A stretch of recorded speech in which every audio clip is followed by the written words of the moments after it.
Chapter 5 चिट्ठियों की अनूठी दुनिया। इस चैप्टर के जो राइटर हैं वो है अरविंद कुमार। और बेटा इस चैप्टर में जो बताया गया है वो चिट्ठियों के बारे में, पत्रों के बारे में बताया गया है कि जो चिट्ठियों की जो हमारी पहले समय में क्या संदेश भेजने के लिए चिट्ठियाँ ही प्रयोग की जाती थी।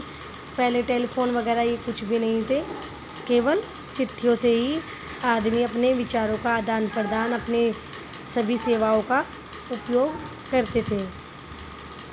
चिट्ठियों द्वारा ही हम दुख सुख का, अपने रिलेटिव का पता लेते थे। ये सब जो है चिट्ठियों की, इसीलिए चिट्ठियों की अनोखी दुनिया इसीलिए बताया कि जब चिट्ठियाँ आती थी तो मनुष्य बहुत खुश हो जाते थे। जैसे अब देखिए, पत्रों की दुनिया भी अजीबोगरीब है और इसकी उपयोगिता हमेशा से बनी रही है।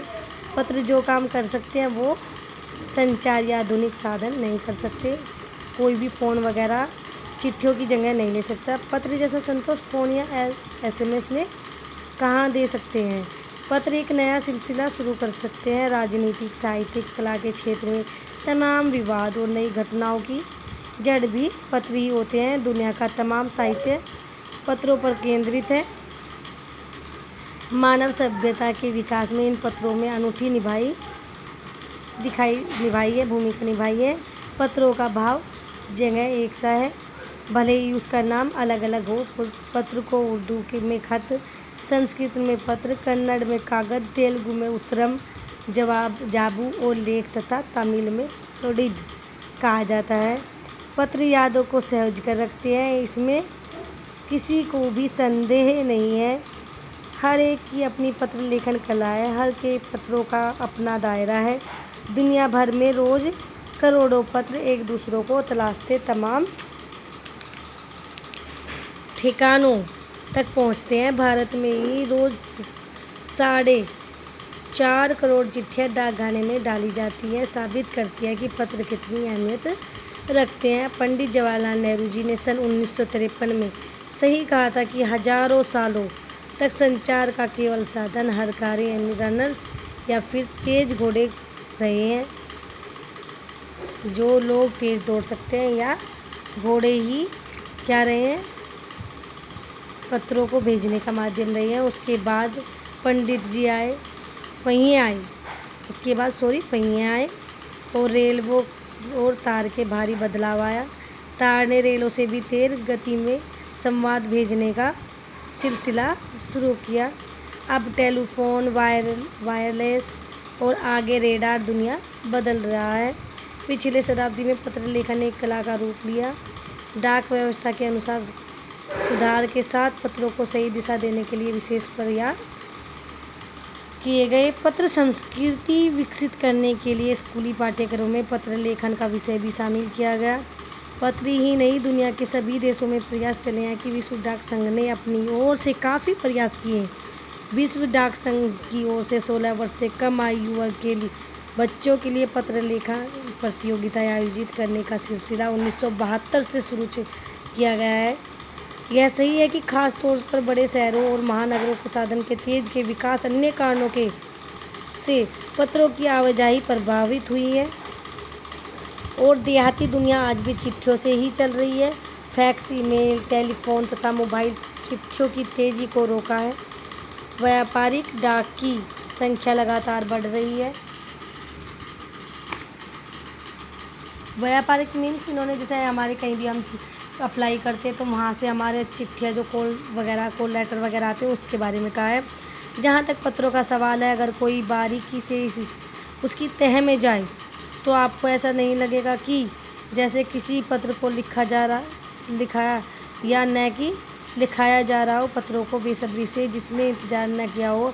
हमारे सैनिक तो पत्रों का जिस उत्सुकता से इंतज़ार करते हैं उसकी कोई मिसाल ही नहीं। एक दौर था कि जब लोगों को पत्रों का महीनों इंतज़ार करते थे, अब वह बात नहीं है। परिवहन साधनों के विकास ने दूरी बहुत घटा दी है। लोगों के लिए संचार का इकलौता साधन चिट्ठी ही था। आज साधन जो है विकसित हो चुके हैं। आज देश में ऐसे लोगों की कमी नहीं है जो अपने पुरखों की चिट्ठियों को सहज कर और संजो कर विरासत के रूप में रख रहे हैं। बड़े बड़े लेखक हैं, पत्रकार हैं, उद्यमी, कवि, प्रशासक, सन्यासी या किसान, इनकी पत्र रचनाएँ आप भी अनुसंधान का विकास का विषय है। अगर आज जैसे संचार साधन होते हैं, पंडित नेहरू जी ने अपनी पुत्री इंदिरा गांधी को फ़ोन करते पर तब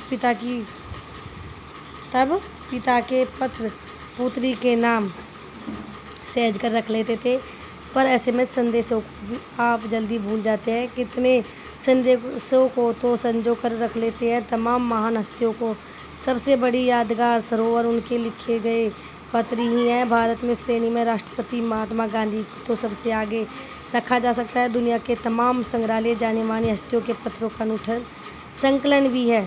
तमाम पत्र देश, काल और समाज को जानने समझने का असली पैमाना है। भारत में आज़ादी से पहले महासंग्राम के दिनों में कुछ अंग्रेज अफसरों ने परिवारजनों को पत्र में लिखे, वे आगे जाकर बहुत ही महत्वपूर्ण पुस्तक बन गए।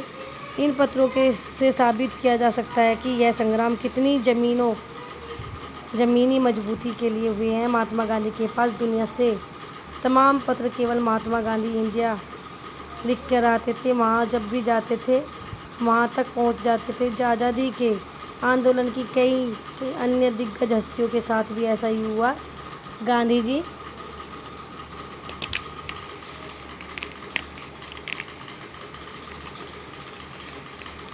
जी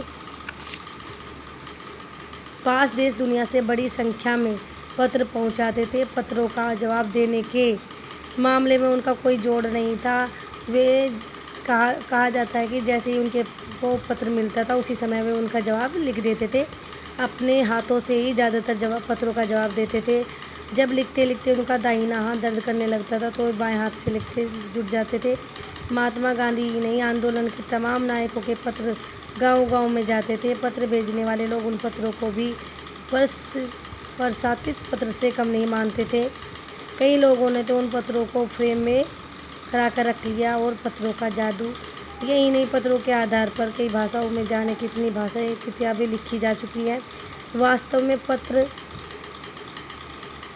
किसी दस्तावेज से कम नहीं है। पंत के 200 पत्र, बच्चन के नाम और निराला पत्र, हमको लिखियो कहाँ, और पत्रों के आईनों में दयानंद सरस्वती समेत कई पुस्तकें आपको मिल जाएंगी। कहा जाता है कि प्रेमचंद खास तौर पर लेखक को प्रेरक जवाब देते थे। पत्रों के जवाब में वे बहुत से मुस्तैद रहते थे। इसी प्रकार नेहरू और गांधी के लिखे रविंद्रनाथ टैगोर के पत्र भी बहुत प्रेरक है। महात्मा और कवि के नाम से महात्मा गांधी और रविंद्रनाथ टैगोर के बीच 1915 से 1941 के बीच पत्राचार का संग्रह प्रकाशित हुआ, जिसमें बहुत से नए तथ्य भी उनकी मनोदशा का लेखा जोखा मिलता है। पत्र व्यवहार की परंपरा भारत में बहुत पुरानी है, इसलिए असली विकास आज़ादी के बाद ही शुरू हुआ है। तमाम सरकारी विभागों की तुलना में सबसे ज़्यादा गुडविल डाक विभाग की ही है। जो गुडविल मीन्स जो इज्जत है सबसे ज़्यादा पत्रों को ही मिली है। इसकी एक ख़ास वजह यह भी है कि लोगों को जोड़ने का